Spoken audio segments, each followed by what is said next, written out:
I want to talk to you today about the use of dacha or cannabis in a sectional title scheme. The Constitutional Court in September 2018 ruled that personal use of cannabis is not a criminal offence. In the judgment, and it's called Minister of Justice and Constitutional Development and Others versus Gareth Prince, the Deputy Chief Justice, Raymond Zondo, said, "The right to privacy is not confined to a home or private dwelling. It will not be a criminal offence for an adult person to use or be in possession of cannabis in private space."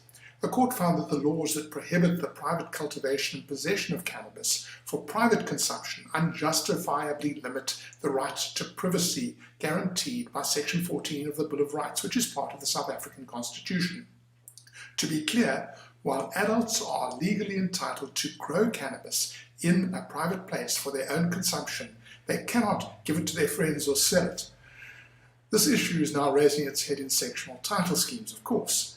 A trustee reported that an owner has a cannabis plant that is exposed and visible from the balcony when viewed from the outside, and in this case the balcony is part of the section. When asked if this is allowed, my answer is that the section will be held to be a private place, as it is exclusively owned by the unit owner.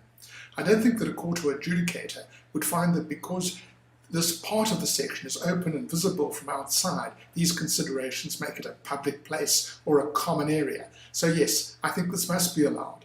The following question is, what about exclusive use areas? These are still common property, so surely they cannot be considered to be part of private places where cultivation, possession and consumption of cannabis is allowed.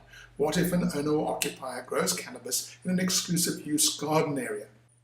Well, because all owners other than the one who holds the rights are not entitled to use an exclusive use area, even though they are co-owners of it, I do see exclusive use areas as potentially private places in which cannabis cultivation is legal. The second question is, can the body corporate make a rule prohibiting adults from cultivating, possessing, or themselves consuming cannabis in sections or exclusive use areas? No. In my view, such a rule would be in conflict with the Constitutional Court ruling I've mentioned.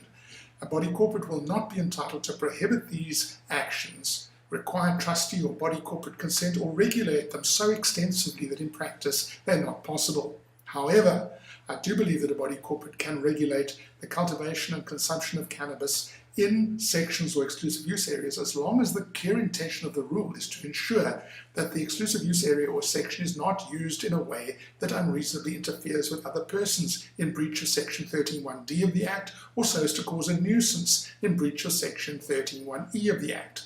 In this case, the body corporate isn't interfering with the owner's or occupier's constitutional or common law rights, but working within the limits of its legitimate authority as the custodian of the scheme to ensure that there are legal restraints in the rules which reflect those set out in the Act and that these are complied with. And where they are not, action within the scope of the rule of law can be taken to induce or compel the person to comply with a legal requirement. Thank you for joining me.